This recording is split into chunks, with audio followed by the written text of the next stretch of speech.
No way!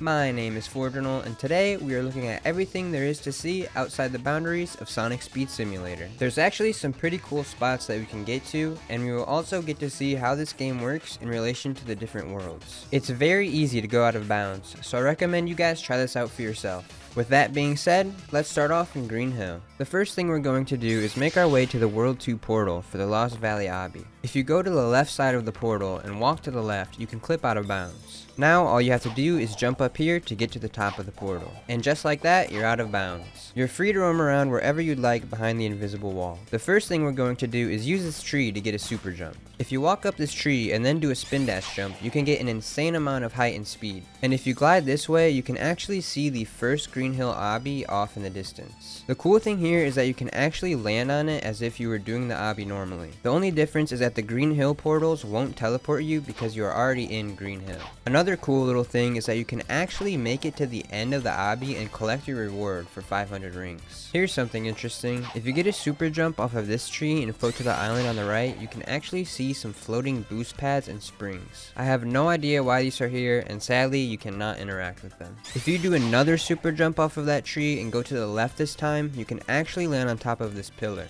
And don't worry, if you fall down, you can get right back up by climbing the wall like this.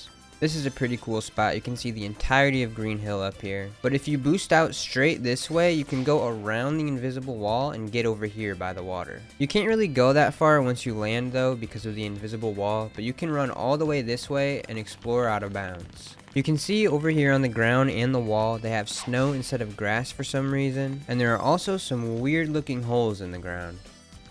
I did a spin dash jump here to see how far I could get, but you can't really go anywhere because nothing in the background is a solid platform. But now I'm going to run back over here and show you guys how walking on the water works. When I point the camera underwater, you can see that there is a floor of snow beneath it, so you aren't actually walking on the water, you're walking on a floor that is beneath the water. Now if we go back to where we landed, you can actually see they extended the floor out a little bit, so you can go a little further. Now going back to the first tree we got our first super jump on, instead of going to the Green Hill obby, you can just do a super jump to make it to the top of the pillar that we just went to. Just be sure to avoid the invisible walls. And if you look down here, you'll see something floating off in the distance. Since we're out of bounds, we can jump down here and see what it is. I'm not sure what this is used for, but there's a green square with the text Server Optimist above it. If anyone watching this video makes Roblox games themselves and knows what this is for, please let me know down in the comments. Now instead of going to the right side of the map, let's go on over to the left.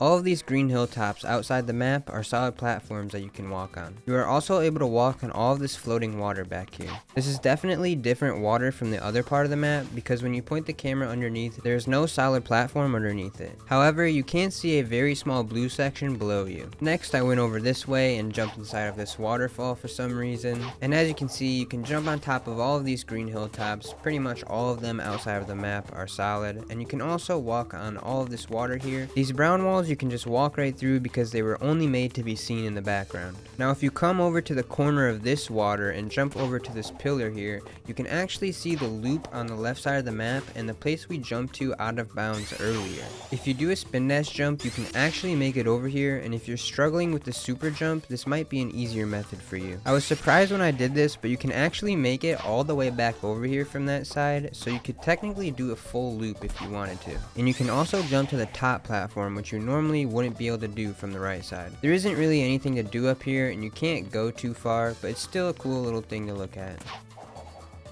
The last thing that I'm going to show in Green Hill is a way that you can walk around underneath the map. If you make your way over to this rock behind these sunflowers, you can push Sonic forwards into the corner. Now just wiggle around a little bit and move your camera and you should clip through the wall and land on this water. Now you're underneath the map of Green Hill. You can't really go too far because you are limited to only walking on this floor of water. However, the water does go pretty far out, so feel free to wander around a bit. Just a warning though, if you walk into this water right here, you will clip back into bounds, and if you jump while you're underneath this grass here, you will also jump back into bounds as well. But yeah, you can walk around down here and go underneath the tunnel. You can actually grab these XP gems if you have a magnet with you. And yeah, if you walk over this way, you will also clip back into bounds. There's not really much you can do with this, but it's still pretty cool. There's still one more thing that I want to show you guys in Green Hill, but I think we should save that for later. For now, let's just go to World 2, the Lost Valley. The first thing we're going to do is make our way behind the World 3 portal for Emerald Hill. You can see there is a fence along the wall here, and you are able to walk behind it with no restrictions. Walk forward until you can't anymore, and then walk to the right and move your camera around a little bit, and you should be able to clip out of bounds. This may be the craziest out of bounds area at the moment, because believe it or not, we can actually make it to Worlds 3, 4, and we can also make it to the first 3 obby worlds. In order to do so, we first need to make it to Emerald Hill, which is right next to us. Do a spin dash jump up the slope of this mountain and you should be able to make it over there. This is actually really cool because you are able to see other players in different worlds in real time. If you look closely, you can see another player in front of me playing as Tails. I sadly don't think it's possible to get back inside of these worlds because of the invisible walls, but maybe I just haven't tested it enough. Now if you take a look to my left, there's Snow Valley. You can just jump right over there, and sadly the same thing, you can't get back inside due to the invisible walls. The game only generates in the XP gems and rings for the world that you are currently in. So the only difference for these worlds right now is that it isn't displaying those items at the moment. Now if you want to make it to the main 3 obbies, go on this hill and do a spin dash jump to land on this floating green hill. Once I land on the hill and go to the top, you can see the 3 obbies off in the distance.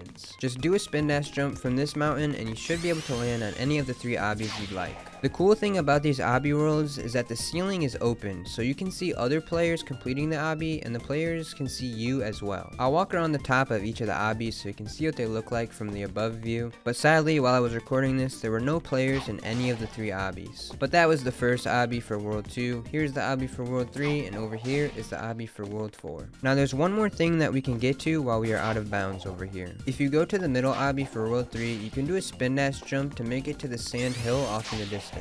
Now we're going to be back over at the Lost Valley, and you can walk around out of bounds over here on the right side if you'd like. However, if you look to the left, there's something floating out in the middle of nowhere. If you're a high enough level, you should have enough speed to do a spin dash jump off the slope of this hill and make it over there. Once you get closer to it, you'll realize that this is the area that shows when you spend rings on a vending machine. You can see a singular ring placed in the middle of the ramp, and the ramp is the same texture as the animation. Here's the animation for reference, and it looks like how this works is the game has a static background and the ring falls down the ramp, but it looks like the back of the ramp has a lowered opacity. Just for fun, I went and got a magnet to see if it was possible to pick up this ring, but to no surprise, nothing happened and I was unable to pick up the ring. I'm pretty sure this is just a fake prop ring used for the animation, but it would have been cool if you could pick it up. It's also possible to walk under the map in Lost Valley as well. If you make your way behind the fence and instead of going right, you jump into the wall, you can easily just jump through the wall and you can walk under the map. You can see I still had the magnet on me while I was recording, and I was able to pick up some gems and rings. You can't really go too far in this world as well, sadly, because the floor doesn't cover the entire area. Since you can just jump right through the floor and get back in bounds, you can actually go underneath the World 3 portal and jump straight up into it. Speaking of portals, if you make your way to the left of the Lost Valley spawn and make your way up these hills, you can find 3 secret rings floating behind this wall. We'll come back to these at the end of the video. For now, let's just go to World 3, Emerald Hill. Once you spawn in, do a spin dash jump and make your way over here to this wall. Now all you have to do is just walk straight into that crack in the wall and you're out of bounds. Yep, that's it. This is probably the easiest way to get out of bounds in this game right now. Literally all you have to do is just walk through a hole in the wall. But at least here you can explore the outside of Emerald Hill, and you can see some walls are solid on one side while they're invisible on the other. If you wanted to, you can go to the edge of this floor and do a spin dash jump to make it to Lost Valley, and you can go explore out of bounds again over there if you'd like. And you can also do a spin dash jump from over here to get back where we came from in Emerald Hill. If you go this way instead, you can get to Snow Valley. However, some of the walls over here are a little bit weird, so be careful. As you can see here, I tried to jump into the water, but I was not able to because we are actually behind the wall and I just climbed it instead. But if you just go this way and go straight out from the sand, you can do a spin dash jump to get to these mountains, and then you can just make your way over to Snow Valley. The only other thing I was able to find in Emerald Hill is if you jump from here to get to the top of the spawn area, you can then fall down this crack in the wall and then simply walk forward and you're out of bounds. This area isn't really anywhere different. You can just fall right down to the hills and explore like you usually would. But with that being said, I think it's time to make our way to the final world, Snow Valley. Sadly, for Snow Valley, I was only able to find one thing in this world. If you make your way over here by this half ramp, you can see that a part of this floor is missing. Just simply walk down there and move your camera to the right a little bit and you should be able to clip out of bounds. The interesting thing about going out of bounds and making your way to different worlds in this game is that each world has different lighting settings, and when you go to a different world, those settings carry over from the world that you were normally in. So as you can see here, if we go to Emerald Hill, you can see that the lighting is very blue and foggy. I think this looks the coolest if we make our way over to the Lost Valley. The blue foggy lighting really makes the Lost Valley look amazing. I really wish it was possible to get back to Green Hill from any of these worlds to see what the lighting would look like there. Another thing you can do in Snow Valley is instead of clipping out of bounds, you can just walk right through the wall and start walking under the map. The area under here isn't really too big, so you can't really go too far, and if you jump straight up, you will go back into bounds.